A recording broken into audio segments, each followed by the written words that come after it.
Good morning students. आज हम हमारे इतिहास का पार्ट शुरू कर रहे हैं, जिसमें पहला लेसन पढ़ेंगे हम। ठीक है, पहला लेसन हम पढ़ रहे हैं स्वर्णिम भारत, प्रारंभ से 1206 ईस्वी तक। अब इसमें ये हमारे जो चैप्टर हैं ये हटा दिए गए हैं टॉपिक बीच में से, तो हम इसमें ये राजस्थान के जनपद, भारत के जनपद ये हटा दिए गए हैं, इसलिए हम ये पढ़ेंगे मौर्य वंश। मौर्य वंश से हम पढ़ेंगे मौर्य वंश है, इसके बाद में हमारे इसमें गुप्त वंश है और एक वर्धन वंश दे रखा है, बाकी सब ये है ना, ये हटा दिए गए हैं। तो हम पढ़ेंगे मौर्य वंश के बारे में। 16 महाजनपदों में से एक जो सबसे प्रमुख जनपद था, जिसको हम मगध के नाम से जान रहे थे, 16 महाजनपदों में से एक साम्राज्य के रूप में आविर्भाव हर्यक वंश के समय हुआ। जो मगध साम्राज्य था वो उसका जो संपूर्ण जो विस्तार है, अर्थात वो एक तरीके से शासन की दृष्टि से जो विस्तार हुआ है वो हर्यक वंश से हुआ है।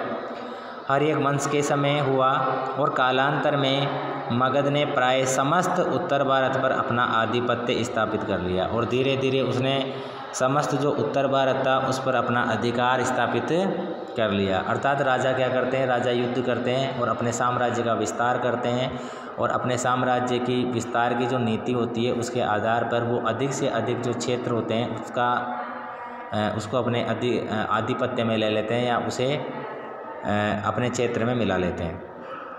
तो सबसे पहले हम पढ़ेंगे मौर्य वंश की स्थापना किस तरीके से हुई है। तो ईसा पूर्व 326 ईसा के लगभग मगध के राज सिंहासन पर नंद वंश का एक विलासी राजा घनानंद सिंगारूढ़ था। इसका मतलब ये हुआ कि 326 ईसा पूर्व में 326 ईसा पूर्व में जो नंद वंश का शासक था घनानंद, वो राजगद्दी पर बैठा और इस समय पश्चिम की तरफ से, यानी कि पश्चिमोत्तर भारत है उसकी तरफ से सिकंदर से आक्रांत था। अर्थात जो सिकंदर था वो सिकंदर यहाँ पे हमले करता था, आक्रमण करता था, जिसकी वजह से क्या है, जो भारत था वो परेशान था। प्रजा अपने राजा के अत्याचारों से पीड़ित थी। अर्थात जो प्रजा थी वो भी जो घनानंद था उस घनानंद से परेशान थी, क्योंकि घनानंद भी प्रजा के ऊपर क्या करता था, अत्याचार करता था, और उन अत्याचारों की वजह से वो क्या था, परेशान था। ऐसा ही करभार के कारण राज्य के लोग उससे असंतुष्ट थे। इसका मतलब ये है कि जो राजा था उस राजा ने जनता के ऊपर अधिक से अधिक टैक्स लगा दिया।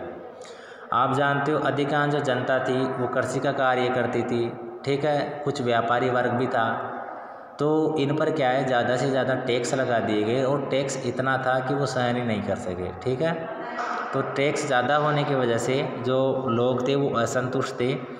इस परिस्थिति में मगध को एक ऐसे व्यक्ति की आवश्यकता थी जो विदेशी आक्रमण से उत्पन्न संकट को दूर करे और उसे एक सूत्र में बांधकर चक्रवर्ती सम्राट के आदर्श को चरितार्थ करे। अर्थात एक ऐसे राजा की ज़रूरत थी, एक ऐसे व्यक्ति की ज़रूरत थी जो दूसरे देशों से जो आक्रमण हो रहे थे उनसे भी रक्षा करे, साथ ही अपने साम्राज्य को एकता के सूत्र में बांधे और जो जनता है उस जनता का ध्यान भी रखे, लोक कल्याण के कार्य भी करे। शीघ्र ही भारत के राजनीतिक नभमंडल पर कौटिल्य का शिष्य चंद्रगुप्त प्रकट हुआ। अर्थात कौटिल्य जो चंद्रगुप्त मौर्य हैं उनके राजनीतिक गुरु हैं कौटिल्य। तो कौटिल्य का जो शिष्य है चंद्रगुप्त, वो प्रकट हुआ तथा एक नवीन राजवंश की स्थापना की, और उस नवीन राजवंश का नाम है मौर्य वंश। क्या नाम है? मौर्य वंश। अर्थात मौर्य वंश की स्थापना कर दी गई। चंद्रगुप्त मौर्य के बारे में हम पढ़ेंगे 322 ईसा पूर्व से 298 ईसा पूर्व। ठीक है, 322 ईसा पूर्व से इनका शासन चलता है और 298 ईसा पूर्व तक ये राज सिंहासन पर रहते हैं। इसके बाद में ये सिंहासन छोड़ देते हैं। तो चंद्रगुप्त मौर्य 322 से 298 ईसा पूर्व। अपने गुरु चाणक्य की सहायता से अंतिम नंद शासक गणानंद को पराजित करके 25 वर्ष की आयु में चंद्रगुप्त मौर्य मगध के राज सिंहासन पर आरूढ़ हुआ। अर्थात जो अपना राजनीतिक गुरु था कौटिल्य, उसकी सहायता से चंद्रगुप्त मौर्य ने गणानंद को परास्त कर दिया, उसे राजगद्दी से हटा दिया और स्वयं 25 वर्ष की आयु में जो मगध है उसका राजा बन गया। चंद्रगुप्त मौर्य ने व्यापक विजय अभियान करके प्रथम अखिल भारतीय साम्राज्य की स्थापना की। चंद्रगुप्त मौर्य ने अपना जो साम्राज्य है उसका विस्तार किया और एक अखिल भारतीय साम्राज्य की स्थापना की। 305 ईसा पूर्व में उसने तत्कालीन यूनानी शासक सेल्यूकस निकेटर को पराजित किया। 305 ईसा पूर्व में एक यूनानी शासक है सेल्यूकस निकेटर, उसके साथ में युद्ध हुआ। इस युद्ध में चंद्रगुप्त मौर्य की विजय हुई और सेल्यूकस निकेटर हार गया। इसके बाद में सेल्यूकस निकेटर और चंद्रगुप्त के बीच में कुछ संधि भी हुई थी। उस संधि में कुछ आदान प्रदान हुआ था, वो भी आपको मैं बताऊंगा अभी। संधि हो जाने के बाद सेल्यूकस ने चंद्रगुप्त से 500 हाथी लेकर पूर्वी अफगानिस्तान, बलूचिस्तान और सिंधु नदी के पश्चिम का जो क्षेत्र था उसे दे दिया। अर्थात 500 हाथी किसने लिए? तो ये सेल्यूकस ने लिए। अर्थात चंद्रगुप्त, हमारे यहाँ पर हाथी ज़्यादा होते थे, तो चंद्रगुप्त मौर्य ने संधि जो हुई उस संधि में 500 हाथी सेल्यूकस को दिए। ठीक है। और अफगानिस्तान, बलूचिस्तान और सिंधु के पश्चिमी क्षेत्र उसे दे दिए। ठीक है। सेल्यूकस ने अपनी पुत्री का विवाह चंद्रगुप्त से कर दिया। सेल्यूकस ने जो अपनी पुत्री थी, पुत्री का नाम था हेलेना। पुत्री का नाम क्या था? हेलेना। तो उसका विवाह चंद्रगुप्त के साथ में कर दिया और मेगस्थनीज को अपने राजदूत के रूप में दरबार में भेजा। चंद्रगुप्त मौर्य के दरबार में अपना राजदूत भेजा और उस राजदूत का नाम है मेगस्थनीज। मेगस्थनीज ने एक बहुत ही प्रसिद्ध किताब भी लिखी है जिसका नाम है इंडिका। इंडिका नामक एक पुस्तक लिखी है, बहुत प्रसिद्ध है। इसके बाद में देखिए जो सेल्यूकस है, सेल्यूकस ने अपनी पुत्री का विवाह चंद्रगुप्त से कर ही दिया। ठीक है। इसके बाद मेगस्थनीज राजदूत के रूप में आया। चंद्रगुप्त के विशाल साम्राज्य में काबुल, हेरात, कंधार, बलूचिस्तान, पंजाब, गंगा यमुना का मैदान, बिहार, बंगाल, गुजरात, विंध्य और कश्मीर के भूभाग सम्मिलित थे। अर्थात चंद्रगुप्त मौर्य का साम्राज्य इतना फैल गया था कि वो हर क्षेत्र में शासन कर रहा था, जिसमें काबुल, कंधार, हेरात, बलूचिस्तान, पंजाब, गंगा यमुना का मैदान, बिहार, बंगाल, गुजरात, विंध्य और कश्मीर के भूभाग सम्मिलित थे। तमिल ग्रंथ अहनानूरू और मुर्नानूरू से विदित होता है कि ये तमिल ग्रंथ है, दो तमिल ग्रंथ है, एक तो है अहनानूरू और दूसरा है मुर्नानूरू। से विदित होता है कि चंद्रगुप्त मौर्य ने दक्षिण भारत पर भी आक्रमण किया था। अर्थात इनसे ये ज्ञात होता है, इन दोनों ग्रंथों में लिखा गया है कि चंद्रगुप्त मौर्य ने दक्षिण भारत पर भी आक्रमण किया था। वृद्धावस्था में उसने भद्रबाहु से जैन धर्म की दीक्षा ली। 298 ईसा पूर्व में उसने क्या किया कि जो जैन धर्म के गुरु थे भद्रबाहु, उनसे दीक्षा प्राप्त कर ली जैन धर्म की। और कर्नाटक में जो श्रवणबेलगोला है वहाँ पर वो चले गए और वहीं तप उन्होंने तप किया। उसने 298 ईसा पूर्व में श्रवणबेलगोला जो कि मैसूर कर्नाटक में उपवास करके अपना शरीर त्याग दिया। और ये जो उपवास करते हैं ना, इस उपवास की पद्धति को क्या कहते हैं? संलेखना प्रणाली। क्या कहते हैं? संलेखना पद्धति या संलेखना प्रणाली। संलेखना प्रणाली के नाम से जानते हैं। तो संलेखना प्रणाली के माध्यम से चंद्रगुप्त मौर्य ने अपना शरीर त्याग दिया 298 ईसा पूर्व में। राजा कब बना? 322 ईसा पूर्व में। ठीक है। जैन धर्म की दीक्षा किससे ली? तो भद्रबाहु से जैन धर्म की दीक्षा ली और उसके बाद में ये श्रवणबेलगोला चले गए और वहाँ फिर इन्होंने संलेखना पद्धति से अपना जीवन त्याग दिया। ठीक है। इसके बाद में जो हम बिंदुसार को पढ़ेंगे तो ये बिंदुसार चंद्रगुप्त मौर्य का उत्तराधिकारी है और पुत्र है।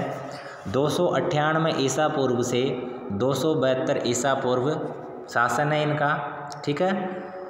बिंदुसार चंद्रगुप्त मौर्य का पुत्र व उत्तराधिकारी था, अर्थात चंद्रगुप्त मौर्य का पुत्र है और इनका उत्तराधिकारी है, ये जो साम्राज्य को आगे विस्तार देगा। जिसे यूनानी लेखक अमित्रोचेट्स कहते हैं। यूनानी जो लेखक है वो बिंदुसार को क्या उपाधि देते हैं? अमित्रोचेट्स कहते हैं। वायु पुराण में इसे भद्रसार तथा जैन ग्रंथों में सिंहसेन भी कहा गया। ये उपाधियाँ हैं, अलग अलग नाम दिए गए हैं। तो वायु पुराण के अनुसार तो भद्रसार कहा गया है और जैन ग्रंथों के अनुसार सिंहसेन कहा गया है। उसने सुदूरवर्ती दक्षिण भारतीय क्षेत्रों को भी जीतकर मगध साम्राज्य में सम्मिलित किया, अर्थात जो दक्षिण भारत था उसके जो सुदूरवर्ती जो क्षेत्र थे उनको भी अपने क्षेत्र में शामिल किया और मगध साम्राज्य का विस्तार किया। वैसे ये जो अमित्रोचेट्स है इसका मतलब होता है शत्रु विनाशक। क्या होता है? शत्रुओं का नाश करने वाला या शत्रु विनाशक। दिव्यावदान के अनुसार ये एक बौद्ध ग्रंथ है, दिव्यावदान। दिव्यावदान के अनुसार इसके शासनकाल में तक्षशिला में 2 विद्रोह हुए, जिसका दमन करने के लिए पहले अशोक को बाद में सुशीन को भेजा गया। बिंदुसार के राज दरबार में यूनानी शासक एंटियोकस प्रथम ने डाइमेकस नामक व्यक्ति को राजदूत के रूप में भेजा। एक यूनानी शासक है जिसका नाम है एंटियोकस प्रथम। एंटियोकस प्रथम ने अपना एक राजदूत भेजा था इसके दरबार में, बिंदुसार के दरबार में एक राजदूत भेजा था, उसका नाम था डाइमेकस। क्या नाम था उसका? डाइमेकस नामक एक व्यक्ति को राजदूत के रूप में यहाँ पर भेजा था। प्लिनी के अनुसार मिस्र नरेश फिलाडेल्फस द्वितीय ने डियानिसियस नामक मिस्री राजदूत बिंदुसार के दरबार में भेजा। एक लेखक है प्लिनी, एक दार्शनिक है प्लिनी।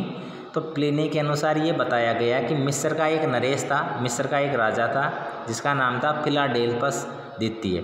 फिलाडेल्फस द्वितीय ने क्या किया था कि एक राजदूत था जिसका नाम था डियानिसियस जो नामक व्यक्ति था, इसको क्या किया? बिंदुसार के दरबार में भेजा। अर्थात हमें बिंदुसार के दरबार में कुछ राजदूतों के बारे में जानकारी मिलती है। इसका मतलब ये है कि इनके जो संबंध थे वो विदेशों से भी रहे हैं, अर्थात विदेशों से इनके संबंध रहे हैं, आदान प्रदान होता था, ठीक है, और राजनीतिक संबंध थे इनके, तो इनसे हमें ये ज्ञात होता है। इसके बाद में हम अशोक के बारे में पढ़ेंगे। तो अशोक के बारे में हम कल पढ़ेंगे, ठीक है। अशोक के बारे में अध्ययन करेंगे तो कल की क्लास में करेंगे, ठीक है।